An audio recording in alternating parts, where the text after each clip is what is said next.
Okay, let's see what to listen to. No, definitely not. No, listen to that too many times. What is this? Why is this even here? Oh, Drake, of course. Let's see what it is. Crap. Wait. Right. I hate this album with a passion.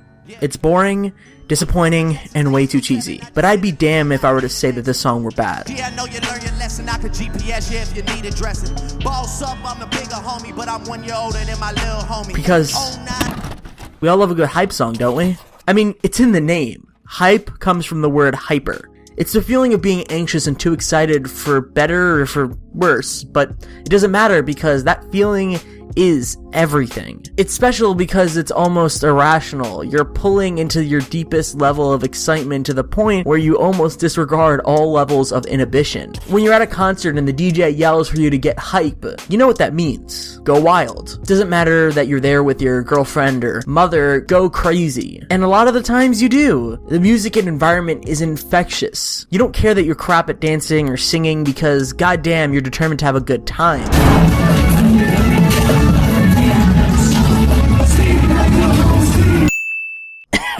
I mean, it may be a bit embarrassing looking back at it, but the moment is all that matters. Hype infiltrates us in other mediums other than just music, though. You hear it when you talk to someone about games, movies, TV, whatever. It's natural. And of course, most of those people just mean that they're just excited. At this point, the word hype has lost a lot of its meaning with consumers and has just become a synonym for looking forward to something to happen or come out. But the term hype means so much to marketing. Nothing sells anymore. I mean, according to a traditional sense of marketing, unless there's a decent amount of pre-release buzz.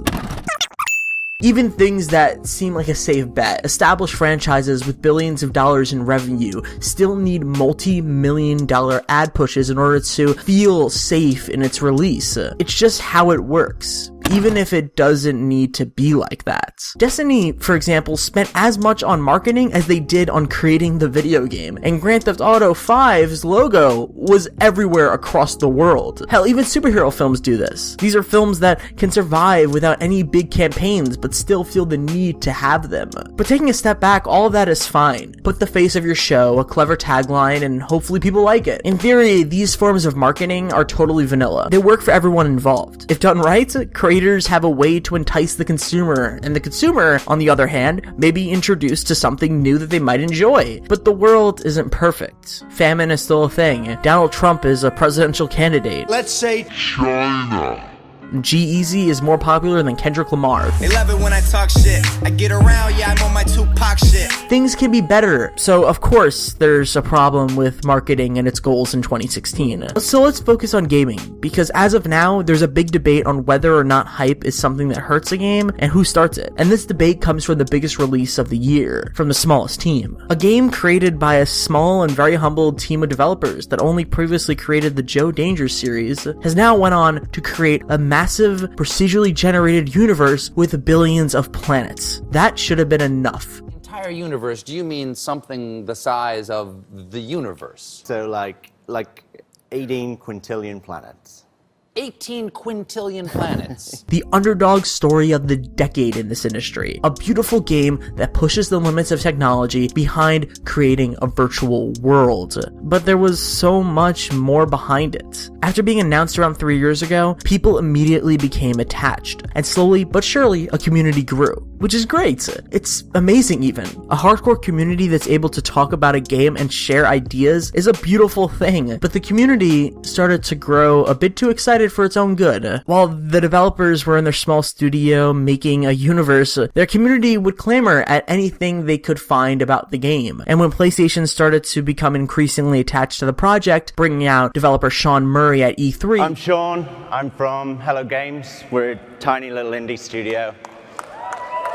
The game became bigger than just an underdog story. It became an event. The community became enamored with not what the game was, but almost the idea of it. There was this general growth in posts and think pieces to the point where the game was being looked at as something that it almost wasn't. People started to attach grandiose ideas and wishes that they've always wanted to see in a video game to No Man's Sky, thinking that this would be it.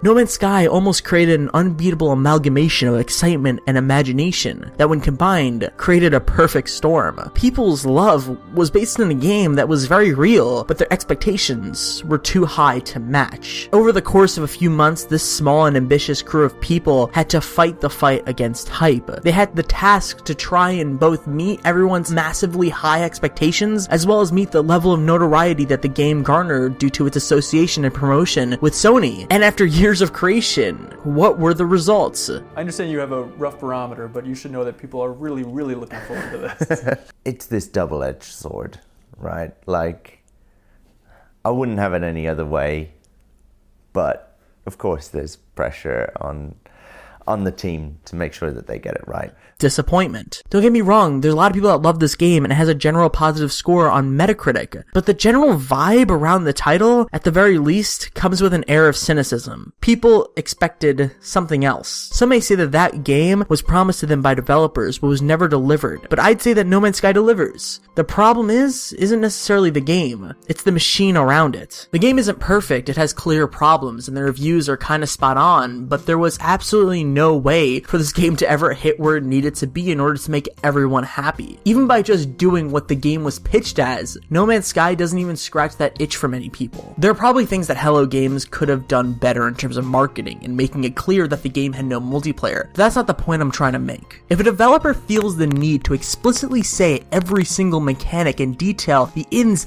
and outs of a game in order to please a crowd of people, that in turn just hurts the surprise of what the game was going to become. This is where hype hurts. It's almost like a double-edged sword. You have one side that says you should promote the game and make super sexy trailers to entice gamers to pick it up, but then you have to show and talk about the game to the point where you might hurt the surprise and core development ideology. And the other extreme is just releasing the game without any hype and putting it out into the wild, and that 99% of the time does not work. But the 1% is important. Creators are realizing that the truth has been hitting them in the face the entire time. The community is the key to marketing. It's risky, but at a certain point, it doesn't become risky at all. The most recent example of a random drop from midair is Frank Ocean's Blonde, an album that took 4 years to complete that was released with little real marketing out of the blue. This album will do crazy numbers and will definitely be a success, no doubt about it. But Frank is in a position of power. He can drop an album and not feel nervous. He has faith in his community. He's built it up for half a decade and now he knows that they'll pay even without marketing. Sure, there was hype built. People talked about it for years, but that wasn't created by a billboard. It was created by just being him and some cryptic stream. But a newcomer doesn't have those resources. This is why marketing and therefore corporate made hype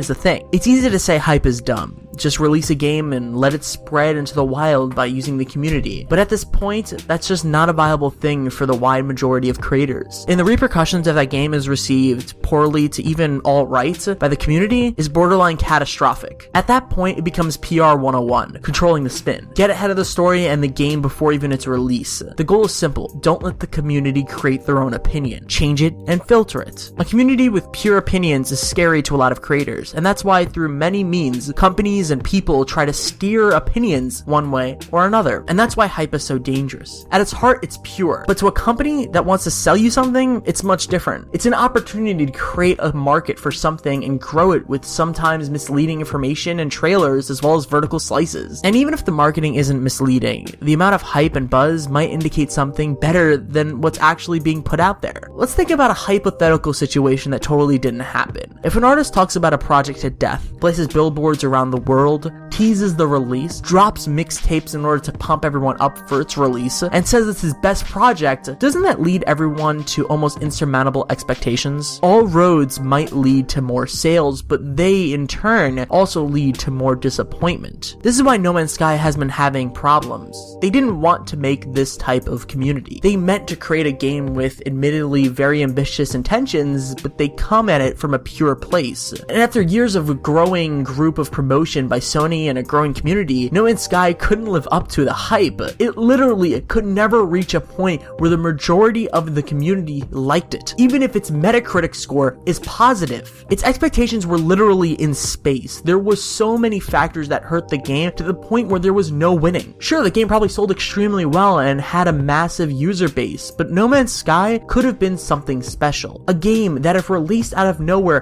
could have been one of the most important games of all time. But hype hurt it. We learned and talked about this game to the point where when it released, we wanted and asked for more than even the developers who made billions of planets could have created. I think that says a lot about hype. It's normal. We should all be excited about things. If not, life gets really shitty. But sometimes we have to take a step back and realize, are we being excited for our own reasons, or reasons presented to us by a marketing agency to make us want to give them money? We should all be excited for things, but we should be smarter about it. Find the influencers and filter them. Find the reasons to be excited individually. Be your own person, not a marketing device that eventually sets you up for heartbreak. Don't worry, heartbreak comes naturally. You don't need to do it yourself. These bitches want Nike.